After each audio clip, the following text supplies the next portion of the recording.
सुप्रभात छात्रों। कल हमने नामदेव के बारे में या उनकी जानकारी प्राप्त करना प्रारंभ कर दिया था। और ये नामदेव जो है यानी ज्ञानेश्वर के मित्र माने जाते हैं, ज्ञानेश्वर के समकालीन माने जाते हैं। तो उन्होंने पंढरपुर, उनके माता और पिताजी जो है पंढरपुर के यानी या वैष्णव संप्रदाय के भक्त माने जाते हैं। उनके पिताजी आषाढ़ी और कार्तिकी वारी के लिए पंढरपुर आया करते थे। इसी कारण बचपन से ही नामदेव के मन में यानी विठल भक्ति के प्रति यानी उनकी राय तैयार हो गई। कई सालों के बाद वे पंढरपुर में ही आकर बस गए और पंढरपुर के जो विठल है उनकी सेवा करते रहे। इसी ही दरमियान उनकी मुलाकात ज्ञानेश्वर और ज्ञानेश्वर के जो भाई बहन जो है उनसे मुलाकात हो गई। और उसके बाद उन्होंने विसोबा खेचर से यानी दीक्षा प्राप्त कर दी। और पंढरपुर में रहकर सिर्फ मंदिर के ही विठल उनके भक्त थे। लेकिन जब विसोबा खेचर से उन्होंने दीक्षा प्राप्त कर दी तभी से उन्हें सभी जगह यानी विठल ही विठल दिखाई देने लगे। ऐसे समय यानी ज्ञानदेव और नामदेव दोनों मिलकर यानी यात्रा के लिए निकले, उत्तर भारत की ओर निकले। उत्तर भारत की यात्रा पूरी करके वे नामदेव और ज्ञानदेव आळंदी में आ गए। और आळंदी में आकर ज्ञानेश्वर माऊली ने वही यानी समाधि ले ली। और वही समाधि लेने के बाद नामदेव बहुत आहत हो गए, क्योंकि उनके एक मित्र ने जीवंत यानी जीवित समाधि ले ली। इसी कारण वे बहुत आहत हो गए। उसके बाद फिर वापस वे यानी उत्तर भारत में अपने भक्ति का प्रचार प्रसार करने के लिए निकल गए। और वही यानी पंजाब प्रांत में घुमान है, घुमान के जगह पर एक इलाका है, गांव का नाम है, वही रहकर उन्होंने अपने भक्ति का प्रचार प्रसार कर दिया। और वही यानी उनका मंदिर भी बनाया गया है। और फिर वे जब अंतिम समय में फिर पंढरपुर वापस आ गए और उन्होंने उनकी जो उसी समय आयु थी 80 साल की आयु थी। और 1212 में उन्होंने पंढरपुर के विठल मंदिर के महाद्वार जो है महाद्वार के सामने उन्होंने समाधि ले ली। यहाँ तक हम कल आ गए थे। नामदेव के पूर्वज पंढरपुर के यानी विठल भक्त थे। और इन्होंने भी विठल भक्ति का जो संप्रदाय वह आगे बढ़ाने का प्रयत्न कर दिया है। और उसी के आधार पर और वे यानी आषाढ़ और कार्तिक की एकादशी में वे पंढरपुर की यात्रा करते थे या पंढरपुर की वारी करते थे। हर माह यानी आषाढ़ी और कार्तिकी के समय वे यानी परभणी से नरसी बामनी यह गांव जो है वहीं से यानी आते थे। विठल की प्रतिमा 28 युग से ईंट पर खड़ी हुई है। यह यानी इसे भागवत धर्म कहा जाता है। युगे 28 विटेवरी उभा ऐसा मराठी में कहा जाता है। युगे 28 यानी 28 वर्ष युगे कहा जाता है शके। तो इसी तरह वही विठल खड़े थे ऐसा कहा जाता है। यानी जैसे हम देखते हैं महाराष्ट्र में उसे भागवत धर्म कहा जाता है। भागवत यानी विष्णु का यानी ये विठल रूप है ऐसा कहा जाता है। भागवत धर्म में मूर्ति पूजा का स्थान है। महाराष्ट्र में भक्ति प्रधान वारकरी धर्म प्रचलित है। भागवत धर्म में मूर्ति पूजा का स्थान है। जैसे वैष्णव है, भागवत है। वैष्णव धर्म में भी यानी वैष्णव और भागवत एक ही है। लेकिन यहाँ लोगों ने अपने समाधान के लिए यह भागवत धर्म निर्माण कर दिया। और वैष्णव, भागवत या विष्णु और जैसे हम कहते हैं शंकर जो है, तो शंकर की मूर्ति पूजा यानी उसी समय तो यानी प्राचीन काल में नहीं होती थी। लेकिन शंकर के सिवा भी पूरी पूजा नहीं होती, क्योंकि ब्रह्मा, विष्णु, महेश तीनों जो है एक ही है ऐसा माना जाता है। दोनों की पूजा करना और एक की पूजा नहीं, तो वो पूजा पूरी नहीं हो सकती है। इसी कारण जैसे हम देखते हैं वैष्णव संप्रदाय हो या भागवत संप्रदाय हो, तो उसमें तीनों की पूजा महत्वपूर्ण ही होती है, यानी अकेला का पूजा नहीं हो सकती है। तो ऐसे महाराष्ट्र में भागवत संप्रदाय जो है उसके जो लोग है भक्त है उसे वारकरी संप्रदाय कहा जाता है। वारकरी धर्म प्रचलित हो गया और उत्तर भारत में रामानंद द्वारा यह प्रचलित हो गया। दक्षिण से यानी ये दक्षिण महाराष्ट्र जो है दक्षिण में आ जाता है भारत के, और यह जो रामानंद जी जो है वो उत्तर की ओर ले गए हैं। इसी कारण कहा जाता है भक्ति दौड़े उपजे लाए रामानंद, प्रकट किए कबीर ने सप्तद्वीप नवखंड। यानी भक्ति का ये प्रवाह यानी वे ले चले हैं उत्तर भारत की ओर। यानी ज्ञानेश्वर ने भी उत्तर भारत की यात्रा कर दी, नामदेव जी ने उत्तर भारत की यात्रा कर दी, और गुमान में रहकर उन्होंने यानी विठल संप्रदाय जो है विठल की भक्ति हो उसका प्रचार प्रसार करने का प्रयत्न कर दिया। और जीवन के अंतिम क्षण में यानी 80 आयु थी तब यानी महाराष्ट्र में आकर पंढरपुर के यानी महाद्वार के सामने उन्होंने अपने यानी विश्राम ले लिया, यानी समाधि जीवित समाधि ले ली, ऐसा कहा जाता है। वारकरी संप्रदाय में भक्ति को आर्य द्रविड़ तथा वैदिक अवैदिक विवाद से मुक्त कर दिया है। वारकरी संप्रदाय में जैसे हम देखते हैं आर्य द्रविड़ यानी आर्यों के कारण ये द्रविड़ी भक्ति, आर्य भक्ति, वैदिक अवैदिक विवाद से ये सारे विवाद उन्होंने छोड़ दिए और वारकरी संप्रदाय एक नया ही संप्रदाय स्थापन कर दिया। उसमें सभी धर्म के लोग सम्मिलित होते हैं। यानी जैसे हम देखते हैं चतुर्वर्ण व्यवस्था है उसमें यानी गरीब हो अमीर हो सभी उसमें सम्मिलित हो जाते हैं। जैसे हम देखते हैं अमीरों के ईश्वर अलग होते हैं, गरीबों के ईश्वर अलग होते हैं। जैसे हम बालाजी कहते हैं तो बालाजी अमीरों का भक्त ईश्वर कहा जाता है। जैसे ये कर्नाटक में है, बेंगलोर के पास ही है, तो यह बालाजी जो है वो है अमीरों का, और यह महाराष्ट्र का जो विठल है वो गरीबों का ईश्वर माना जाता है। तो ऐसे जो है गरीबों का क्यों न हो वही किसके पास यानी लोग गरीब लोग क्यों न हो उसके पास चले जाते हैं। जो वैदिक हो द्रविड़ हो या अवैदिक हो सभी जो विवाद है उस विवाद को यानी वारकरी संप्रदाय ने पूरा का पूरा समाप्त कर दिया है। वे विशुद्ध भक्ति संप्रदाय है वह विशुद्ध भक्ति संप्रदाय है, उसमें कोई आडंबर नहीं है, यानी माला जपनी चाहिए, ये करना चाहिए, उनके ये भक्ति संप्रदाय के नियम है, मांसाहार त्याग करना चाहिए, ये जो है तो उसमें यानी सिर को यानी ईश्वर का नामस्मरण करना चाहिए। तो ये जो जैसे बौद्ध के पंचशील के तत्व है या जैन धर्म के पंचशील के तत्व है, तो उसमें भी यही है कि यानी कटु वचन मत बोलना बौद्ध धर्म में भी है और जैन धर्म में भी है और वारकरी संप्रदाय में भी है। तो ऐसे अलग अलग विचार हमें दिखाई देते हैं, लेकिन उद्देश्य क्या भी हो अलग अलग संप्रदाय के उद्देश्य अलग अलग हमें दिखाई देते हैं, लेकिन उनका उद्देश्य क्या है यानी ईश्वर प्राप्ति है। चाहे जैन धर्म हो, चाहे बौद्ध धर्म हो, वारकरी संप्रदाय हो या विष्णु संप्रदाय हो, भागवत संप्रदाय हो, तो उसका उद्देश्य एक ही है, वह विशुद्ध भक्ति संप्रदाय है। नामदेव ने अपने अनुभूतियों को रामकृष्ण यानी उनके जो अनुयायी है उन्हें रामकृष्ण हरि के उच्चार का उपदेश दे दिया। जैसे हम मानते हैं गुरु मंत्र जो होता है गुरु कर देते हैं, गुरु से दीक्षा ग्रहण कर देते हैं, तो गुरु एक मंत्र दे देते हैं। तो उसी तरह उन्होंने कि वे नामदेव किसी के गुरु नहीं हो गए, लेकिन उन्होंने अपने अनुयायी यानी अपने सहकारी या उनको मानने वाले जो लोग थे उसे उन्होंने एक मंत्र दे दिया कि यानी रामकृष्ण हरि के उच्चारण का उपदेश दिया।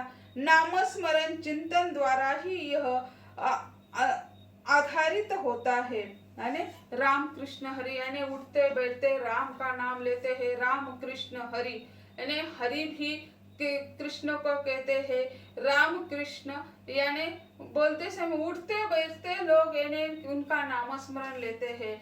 तो ये ईश्वर का नाम है ऐसा कह देते हैं तो थोड़ा सा उसमें विश्वास निर्माण हो जाता है, श्रद्धा निर्माण हो जाती है। तो उन्होंने यह मंत्र उच्चारित दे दिया राम कृष्ण हरि कहे। यानी जैसे हम देखते हैं वारकरी संप्रदाय में आजकल हम देखते हैं तो यानी सभी जो कोई यानी इसमें यात्रा में सम्मिलित होते हैं, आषाढ़ी कार्तिकी हो या माघ यात्रा हो, तो उसी समय जो कोई छोटा बड़ा इन्हें आयु उसमें नहीं होती है, उसे एक दूसरे को बुलाते से वे नाम से नहीं बुलाते हैं, माऊली बुलाते हैं। यानी यह कैसा भाव है, यानी जो नामदेव का जो उद्देश्य था वह सफल होता हुआ दिखाई देता है। नामदेव नाथ पंथ में शिष्यता ग्रहण करने के पूर्व सगुण उपासक थे। नामदेव जो है उन्होंने नाथ संप्रदाय में दीक्षा ग्रहण करने के पहले वे सगुण उपासक थे, यानी वो मूर्ति पूजा पर विश्वास रखने वाले थे, क्योंकि विठल संप्रदाय में मूर्ति पूजा महत्वपूर्ण मानी जाती है। तो ये वे नरसी बावनी से पंढरपुर में आकर विठल के मंदिर में पूजा अर्चा करते थे। दीक्षा ग्रहण करने के बाद वे यानी निर्गुण उपासक बन गए। विठोबा की धूप दीप नैवेद्य आदि से उपासना करते थे। नामदेव ने योग साधना से पावन ज्योति के दर्शन किए थे। यानी योग जैसे हम देखते हैं उन्होंने नाथ संप्रदाय में दीक्षा ली थी, इसी कारण यानी यहाँ योग साधना उसमें दिखाई देती है। तो योग साधना के द्वारा उन्होंने यानी ईश्वर का पावन ज्योति के दर्शन किए थे, यानी ईश्वर का दर्शन किया था ऐसा माना जाता है। उन्होंने नामस्मरण का मार्ग बताया है। सतत नामस्मरण करने से मन एकात्मकता का अनुभव करता है, यही भाव समाधि में है। यानी नामस्मरण का मार्ग बताया है और वह नामस्मरण सतत नामस्मरण करने से मन में एकता स्थापित होती है। और मन में एकता स्थापित होना यानी यह क्या है, वे कहते हैं नामदेव जी कि यह यानी यह समाधि की स्थिति है। समाधि की स्थिति में हम देखते हैं या हम देखते हैं सुनते हैं तो यानी किसी का भी बोध नहीं होता है, ना वायु ना हवा ना पानी ना बारिश या कोई धूप दीप किसी का असर उस पर नहीं होता है। तो ये समाधि की अवस्था है। तो ऐसे जो है नामस्मरण में ऐसे तल्लीन हो जाते हैं कि उसका कोई असर उस पर दिखाई नहीं देता है। तो इसी कारण उन्होंने नामस्मरण जो राम कृष्ण हरि ये कहने का उन्होंने एक मंत्र दे दिया, उसमें सब कुछ उसमें आ जाता है। यानी नामदेव ने हिंदी पदों में निर्गुण भाव की नामदेव के यानी हिंदू पदों में निर्गुण भाव की प्रधानता दिखाई देती है। जैसे उन्होंने निर्गुण यानी जब विश्वभा खेचर से दीक्षा ग्रहण करने के पहले वे सगुण उपासक थे। जब उन्होंने दीक्षा ग्रहण कर दी उसके बाद वे निर्गुण उपासक बन गए और दीक्षा ग्रहण करने के बाद ही उन्होंने उत्तर भारत की यात्रा कर दी थी, यानी ज्ञानेश्वर माउली के साथ। इसी कारण हिंदी साहित्य में उनके जो पद है वह निर्गुण भाव की भक्ति दिखाई देती है। वे भगवान का नाम स्मरण करने तथा वे जैसे हम कहते हैं कि यानी कृष्ण का लीलाकारी वर्णन करते हैं, जैसे सूरदास ने लीलाकारी वर्णन कर दिया है, उसी तरह जैसे हम देखते हैं कि गीत गाते समय कई लोग नृत्य करते हैं और ये नृत्य करते हैं तो उसमें तल्लीन हो जाते हैं, उसमें किसी का भी बोध नहीं होता। वह उसी समय उन्होंने नामदेव ने नृत्य गाते समय यानी नृत्य का सहारा ले लिया, उसमें तल्लीन हो जाते हैं, यानी ईश्वर में यानी वे सम्मिलित हो जाते हैं। तो इसी कारण वे कहते हैं कि नृत्य पाव से नहीं होता, मन से होता है, यही उनकी धारणा है।